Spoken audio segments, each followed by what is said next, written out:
First off, I would agree with Pastor Baker's assessment of the church and how the communication of different churches has never been the greatest. Like, if you look back to even medieval history, back in the near 1200s, 1300s, there were so many denominations and churches that would literally have battles with each other because they believed that they were better or superior, and they didn't try to communicate or talk about anything.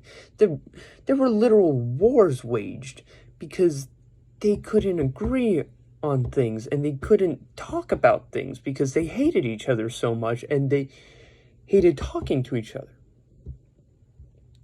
I think that you had included this in this unit because it's going over exactly what the notes went over. Like, it's specific groups that never interacted with each other that split away instead of trying to cause some helpful conflict and learn to grow and learn to join together. They stayed in their own groups, they had their own hierarchies, and they just kind of viewed others as being fairly just worse, or they viewed themselves as superior.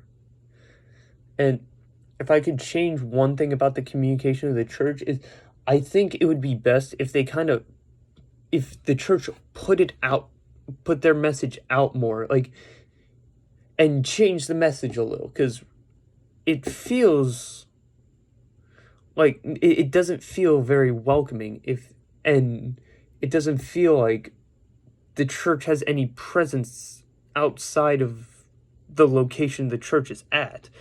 Unless you drive by that church multiple times, you're not going to be able to read anything on the front billboard there, and you just won't be able to see anything. And I never see the church being broadcasted or advertised. And if you weren't a churchgoer, you wouldn't know where one would be.